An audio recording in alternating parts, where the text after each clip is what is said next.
Alex the Car Doctor, back with another Diag video for you guys. Today I'm working on a 2015 Cadillac Escalade. It came in for a ticking sound, and I'm gonna let you listen to it right now. Go ahead and crank it up.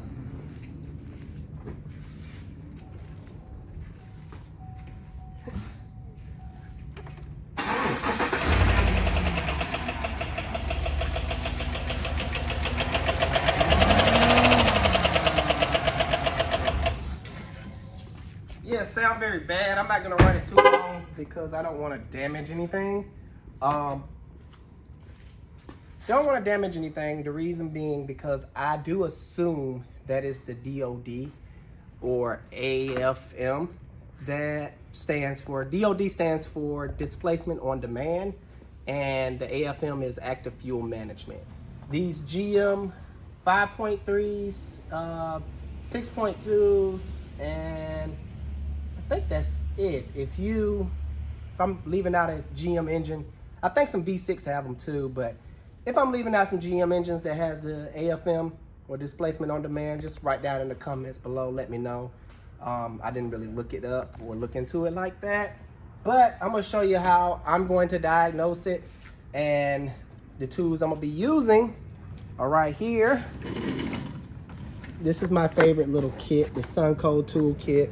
I am gonna put a link in the description where you can get this on Amazon. I love this kit. I'm kind of in a rush today, people, so I'm not gonna be hand wrenching it today unless until I put everything back together. Of course, I'm gonna torque everything down, but I have my electric tools here. So the first thing I'm gonna do is remove the valve covers. And if you was wondering what is displacement on demand, well, it is where GM designed 4 of the cylinders. This is a V8. 4 of the cylinders will deactivate, and what it'd do is, I'm trying to gather my words here. Bear with me. It's early for me, so it'll deactivate the cylinders. It'll cut fuel and close the valves on 4 of the cylinders, and those 4 cylinders are 1, 4, 6. Those are the 2 middle ones over here, and 7. That's the back one over there. And they use special lifters, and over time they will collapse, and I want to discuss a little bit about that as well.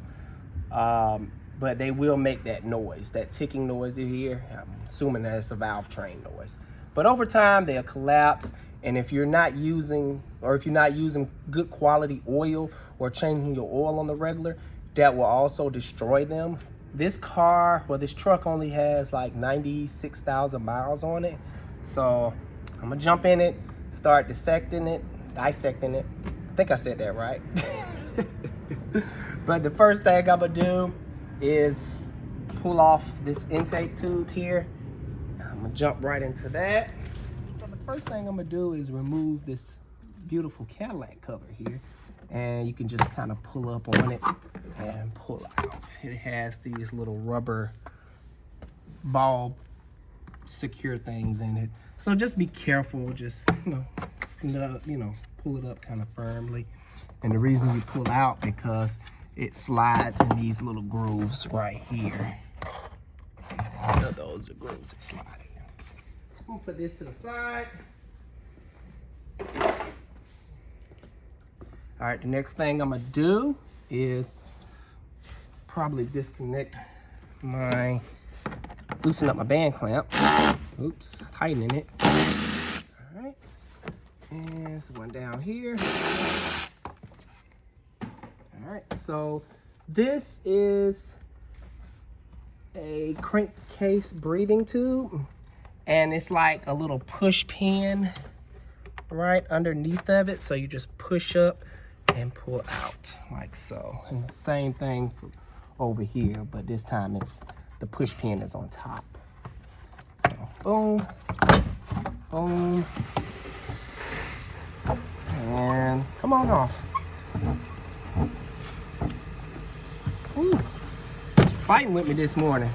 I wasn't expecting that. gonna put this to the side.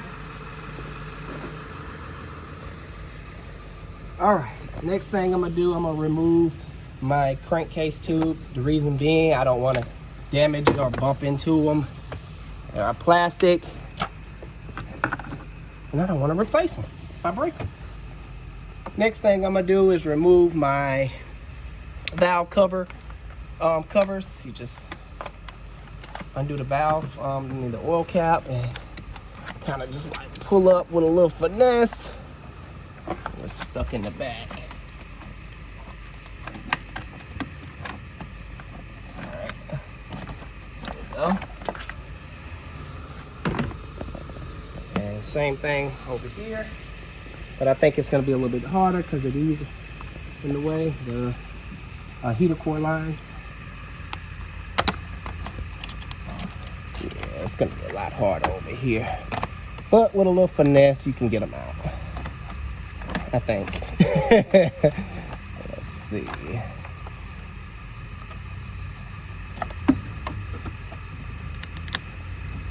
I think this is the hardest part right here. Getting the plastic covers off.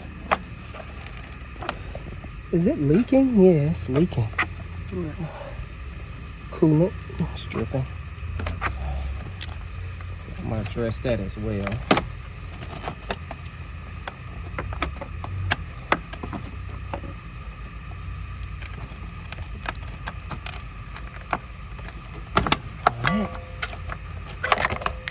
Probably been easier if I drained the system and removed the lines, but I was able to do it.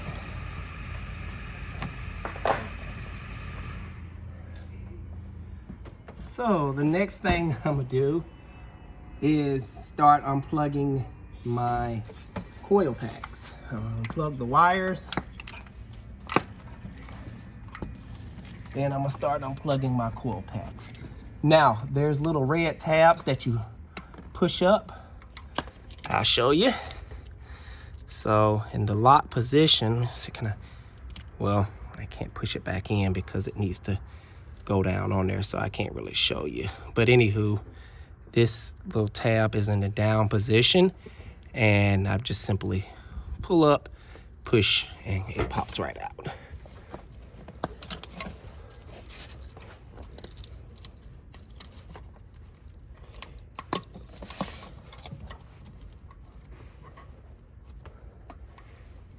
And this engine is the direct injected 6.2 V8.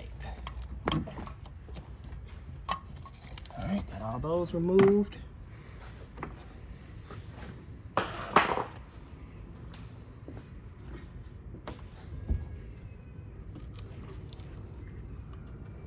Hold on 1 second, babe. Gotta take a quick break.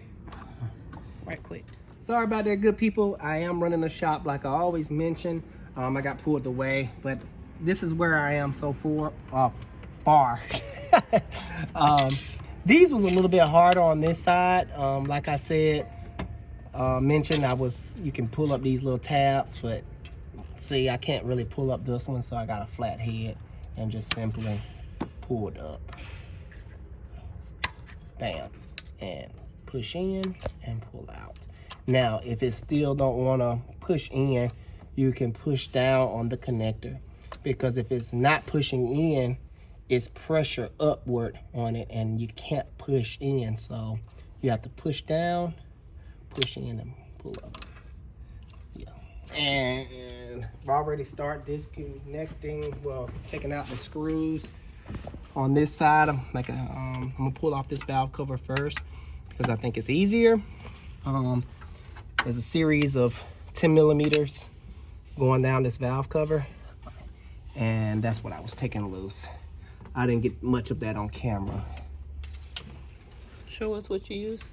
I used my 10 millimeter electric ratchet wrench and a swivel.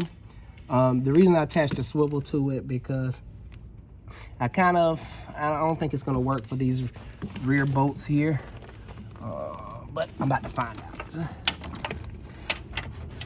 I don't think it's gonna get down in there. I'm probably gonna have to go get some light so you guys can see. Okay, so I got one. And this engine is direct injected. I will go into that a little bit more a little later. And there's one last little tin back here. And once I get the valve cover off, I'll show you a little bit more in detail. But I'm gonna try to get this last tin with my electric ratchet. I think it's too big. Yeah, it's too big. I'm gonna have to get a regular ratchet. And like always, I like to utilize the locking point of these tools. Some tools have, like this one, it has like a, I forgot what it was called, but like a little locking ring like that. You can just put it on any way you want and it'll kind of lock in place. Now, when you have a ball style like this, you want to make sure that the ball lines up with the hole. The reason being, sometime, I'm pretty sure this has happened to you, some of you good people out there. Sometimes you're down in there wrenching and the socket will fall off and you lose your socket. But if you utilize the ball and hole, it's not going nowhere. And some tools have a little release where you physically have to push it to release the tool. Same goes right here. Boom. Ain't going nowhere. Now, if I put it in the wrong hole, it can easily just pop out with little effort. So I like to utilize that. All right, so let's see if I can get to this last tin. And I'm gonna have to wrench that out, I think. I'm gonna bring out my ratchet. Old school, regular hand stuff, but this is a ratchet wrench. I'm gonna put a link in the description of some good ones. Now this is a straight one. I may have to switch to like a curved one, but I'm gonna try this first. I got this one from Snap-on. Like I mentioned in my previous videos, you don't have to use Snap-on. I just use them because they're convenient, and if I break something, I can easily get it repaired or replaced because I don't have time to go anywhere. But yes, that did the trick. And I'm just gonna unscrew it with my hand because it's no big deal. Once I break it loose,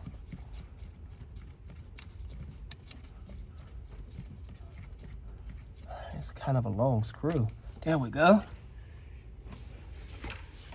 All right, so I'm gonna double check that I have all my fasteners out. Always double check. And it sinks. Oh, I thought it sinks stuck. But also mention too, you did take the dipstick out. Yes, I forgot to tell you guys. I did take the dipstick out because I didn't want to damage it. Quick example, if I would have pulled out on this and the valve cover would have hit the dipstick, it would have broke the tip off. Now, if you didn't want to yank on it like that, you can easily have taken a screwdriver, get up in there at a good angle, and try to get it under here where the screw hole is. I don't see any pry points on this, but you could have got a screwdriver and kind of pried it up a little bit. The reason I say right there, once I pull it off, I'll show you. Okay. The reason I say it right here, because you don't want to, it's not a good idea to pry where the valve cover gasket goes. You don't want to damage the grooves or the channels or anything like that. So try to get right here. And it shouldn't take much force. It should just pop right out.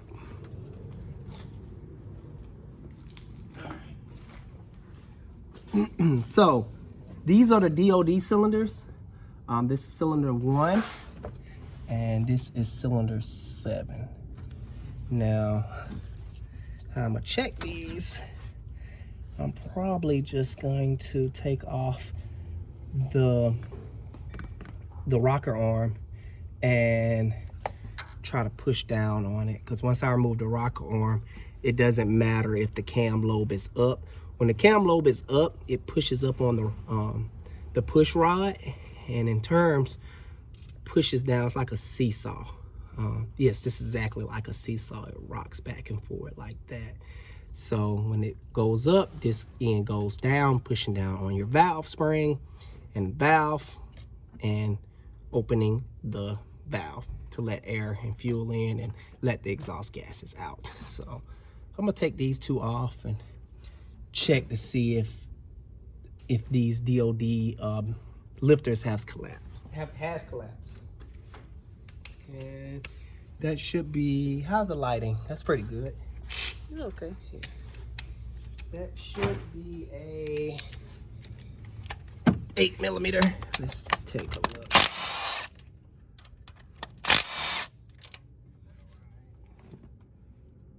Get these out the way.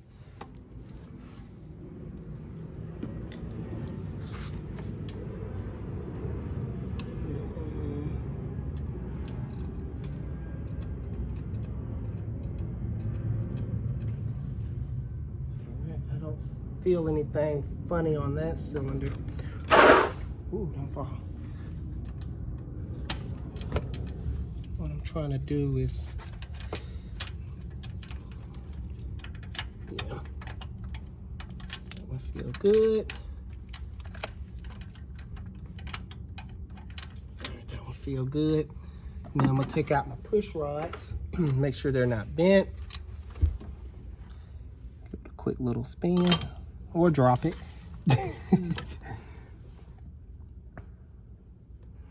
Check the ball, make sure there's not damage there. And basically what I was just doing, you could take a longer extension and if you don't want to push down on this ball, because if you push down on it, if it goes in, you have a collapse lifter. But I was just pushing, using this to push down. So you can do that or just push down with your hand. So same thing over here. Make sure the push rod is not bent. All right. Thought I had a rag over here. There you go.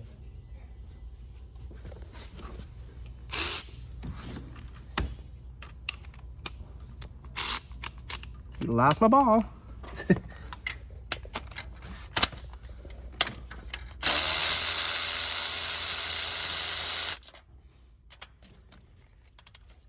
Ooh, it's hot in here today.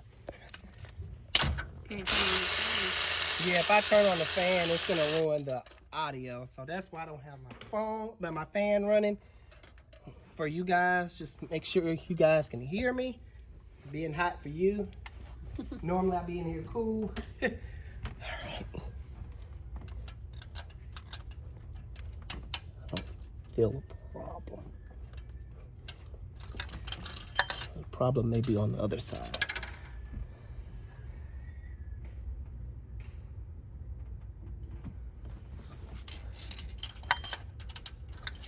Same as before. And I kind of spin them because if you spin them, you can easily tell if they're bent or not.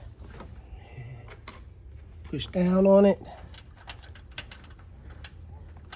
These back ones kind of hard to check. All right, now it's time to take down the other side.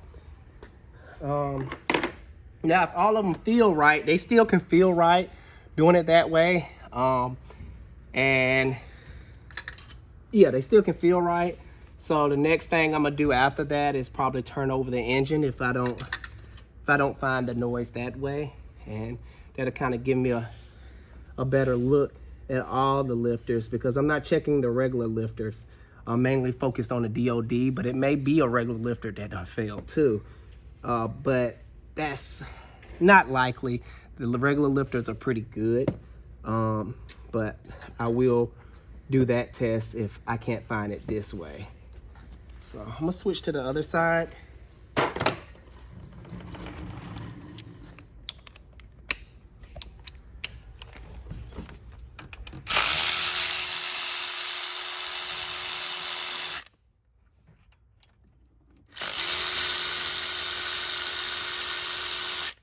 same thing as before. Move all these tins.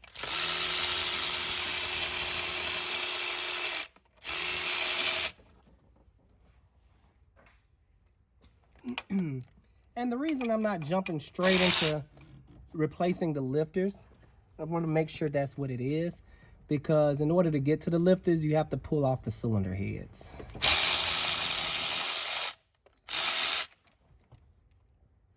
I'm not so gung-ho on jumping straight into replacing lifters. I like to check stuff and diagnose stuff the proper way.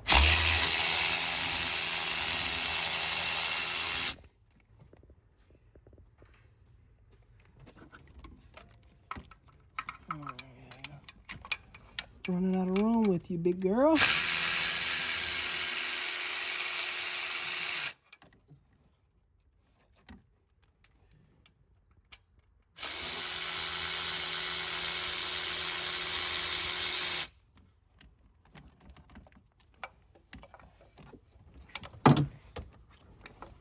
Okay. Come on off.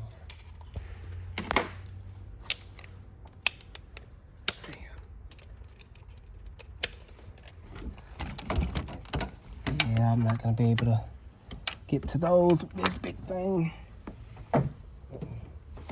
Fender cover's falling off.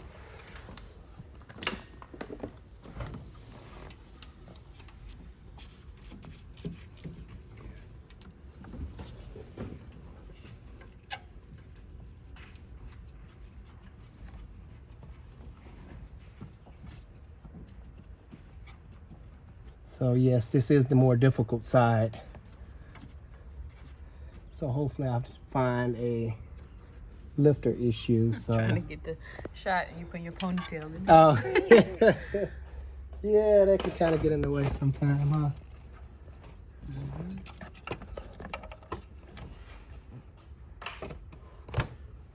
All right, so there's one right here, and one. Oh, I didn't show the viewers where the screws were on the other side, so I'll probably do that once I get this valve cover off.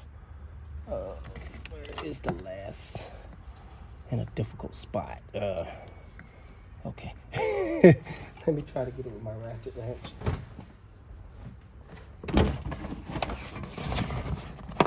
Alright. I may have to climb over in here. Ooh, yeah. Yes, this is going to be your hardest screw if you then remove your lines.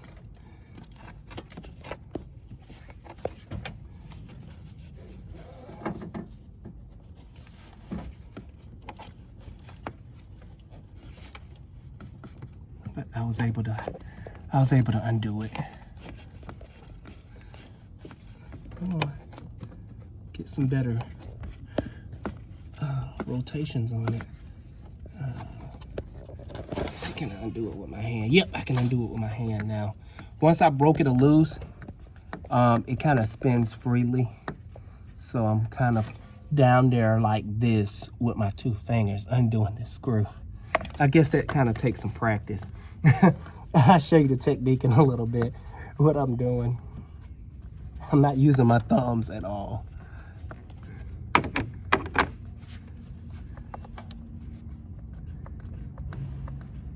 And if you have soft hands, this will probably hurt your fingers. So just keep that in mind. All right, I think it's coming off now. Bam. Okay, so I'm gonna show you this technique real quick because I think it's kind of hilarious. All right, so I'm gonna put it in here. Down a little bit and get at it at this angle. So see if you can make it a yeah. So That's how you got it on. I was back there like this. I think I used my thumb to reinforce this finger. I think that's the trick behind this. Very weird, huh? But yeah, you get the idea. If you want to replay that over and over again to get the technique down pat, by all means, go ahead. But that's how I got that bolt out by hand once I broke it loose with my 10 millimeter. All right. Well, I think I'm out of shape. You think? I really need to find some time to go to the gym. But anywho, let's see. Did I get all the screws? Yep, boom, boom, boom, double check. Always double check, just don't be prying up on things. And the reason you double check, because there's one right there I didn't get. So, don't want to break anything because guess what? Sometimes Cadillac parts are very expensive. You break, you buy. Uh-huh. So you want to be gentle when working on anything. Your car, customer cars.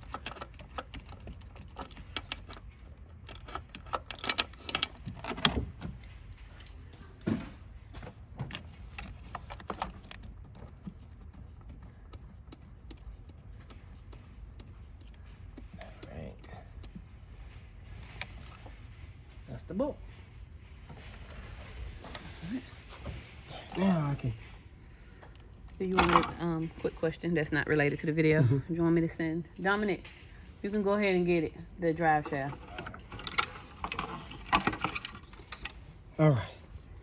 So, valve cover sits up in there like so. And this is the bolt I was having a hard time with. This is the same on both sides, how many bolts, but that side over there is the easiest. So you have 1, 2, 3, 4, 5, 6, 7, 8, 9, 10. And if you lose these little rubber retainer pieces, it's like little rubber bolt holders in here. If you lose 1 or 2, it'll be all right. It's just so you can secure the bolt. No big deal if you lose 1 or 2. Or all of them. All right. Let's see. All right, now we're working on these two center cylinders, which is I'm gonna ask you a question. these two right here. The key. Hold on, Alex. Okay. The keys in the truck should be in the truck. The drive shaft is in the front room. And just make sure they match up. So if they match up, bring them both back. Or you want And we're back. Sorry, guys, we had to give directives while we're doing this. All right, so cylinders 4 and 6. These are the two I'm going to be checking. So right before, I'm going to take my 8 millimeter on an extension this time.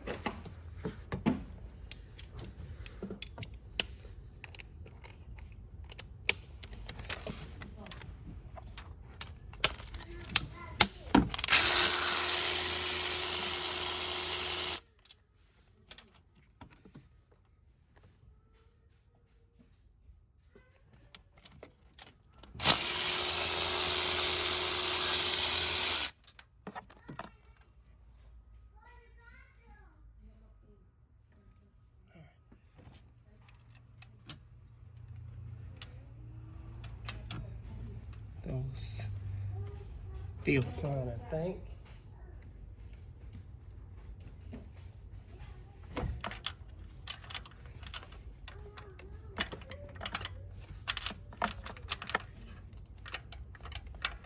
I don't see where nothing collapsed on 4.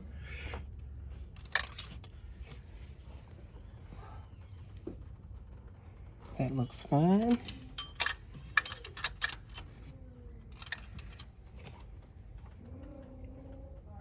And like I said, good people, I don't know the problem. That's why I'm kind of walking you through the diagnostic process.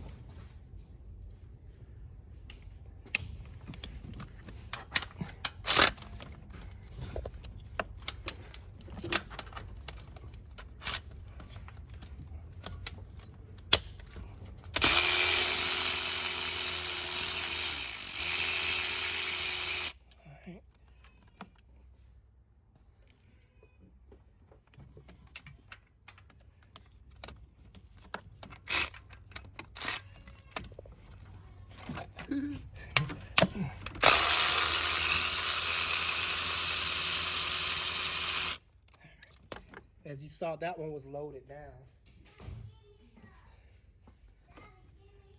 She wants a hug. Okay, come here. Come on. Give me a hug. Ooh. Oh, did I mention I was a father of 5 and 1 on the way? That was my baby girl. She likes to give hugs. She likes warm hugs. All right, so these 2 cylinders felt good. I didn't feel anything collapse. Now, also, that's not really an accurate test. That's a test for like a weak, spongy one. They could already be collapsed, and that's why I can't really push down on anything, because they probably, like I said, already collapsed. So the next thing I'm gonna do is snug these back down. I'm not gonna worry about torquing them. I'm just gonna give them a nice little snug and turn over the engine to see if I can find anything off. And by the way, these don't have to go back in any certain order, but you know, some of you guys out there may want to put it back in order, but they're not specific to cylinder or location. Always thread everything in by hand. The ball end, of course, goes on the push rod. And when tightening anything back down, never use electric tools or air tools. That's a quick way to pull threads out of things. And trust me, you don't want to pull threads out of this head. This head is quite expensive. Or you can take it to a machine shop and have them fix it and talk to you behind your back, like, who did this? Somebody don't know what they're doing. All right, so don't make that mistake. Play it safe and thread it in by hand, then take your ratchet, your manual ratchet, and tighten them down.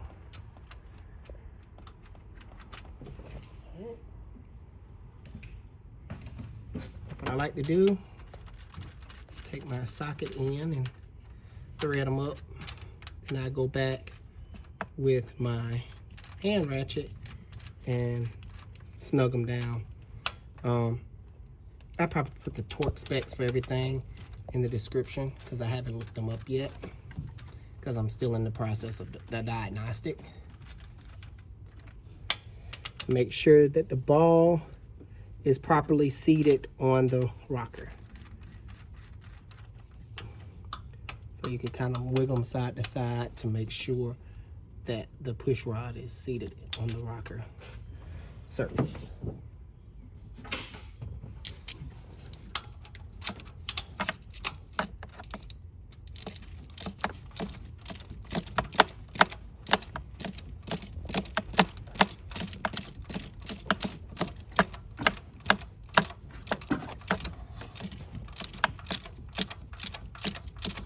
So the car will not start because I have the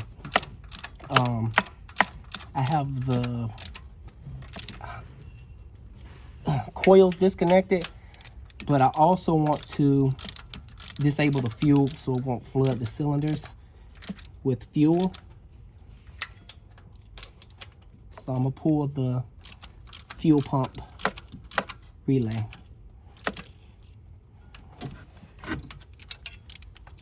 Pull the fuel pump relay or fuel pump fuse, and I'll show you that in a bit. Oh, it's already tight.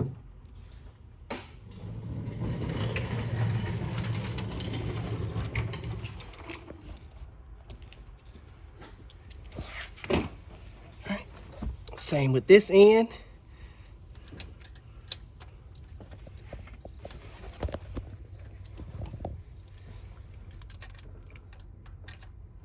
And this is just my way of diagnosing this.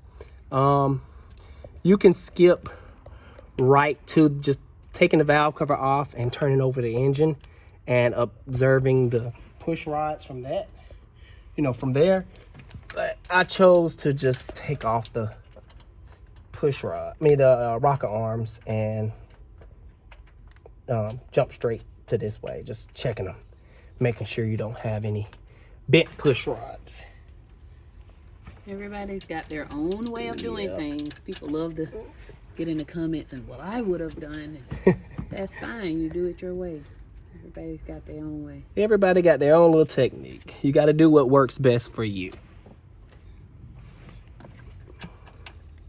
You know, basically, I make these videos just to show you guys little tips so it can make your job easier. Or just for information and education. Exactly.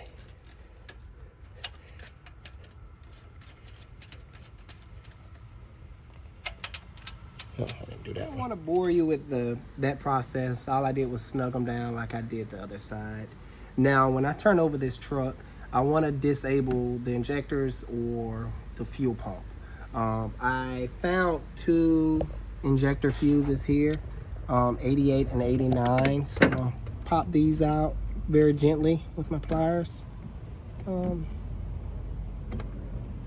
This 1 and 2. Like I said, I don't want the cylinders to be flooded with fuel while I'm turning this over to check. Now, it shouldn't be much oil spraying out at me. It should just be like little drizzles. But the main reason I'm doing this is just to see what the rockers are doing. So I'm gonna get ready and turn it over for you. All right, go ahead and spin it over, Harry.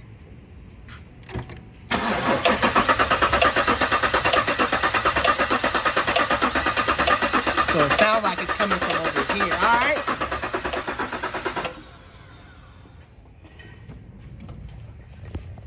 Go ahead. I think I see it. This one is not moving as much. That's going all the way down. All right. So this is a non-DOD lifter. So I'm gonna wiggle test that one. Wow. So I was so focused. it's this one, and that's cylinder number 2. It doesn't even have a DOD on this cylinder. So guys, I was so focused on the active fuel management system that I just overlooked the regular lifters. So I guess don't be like me, check the regular lifters as well. I have so many issues with the DOD system. That's what I like to call it. I don't use AFM. I call it displacement on demand. That I went straight towards that, and actually it was just a regular lifter that went out. You don't supposed to have this much play. It's supposed to be like this one. Now this is in the closed position. Let me see.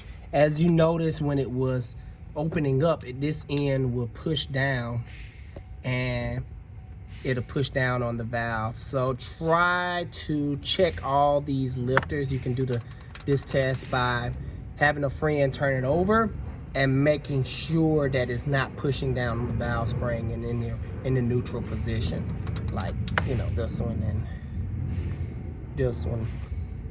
It should just be like a slight amount of movement. Oh, let me see, yeah. So this is normal. This slight amount of play, you can kind of hear it. So that's normal. I'm going to take the valve, not the valve, I don't know why I keep calling it the valve, the rocker off to make sure the push rod is not bent, and inspect the push rod on that particular cylinder.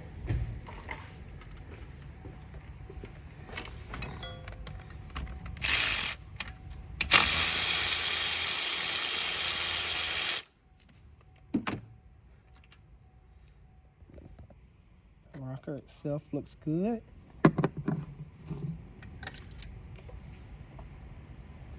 Push rod is not bent. All right, so I'm spilling oil everywhere. So that, good people, is how you diagnose rocker noise or lifter tick.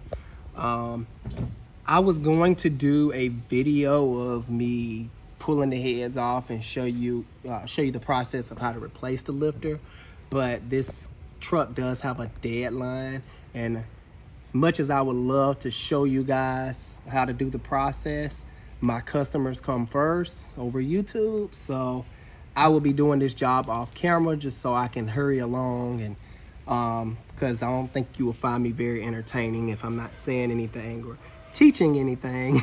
So I'm just gonna be in the groove of boom, boom, boom, knocking it out, so I can get it back to the customer within a reasonable time. But if you have any questions pertaining to this video, any tips for me, hey, I'm always up for learning. I hope you guys enjoyed.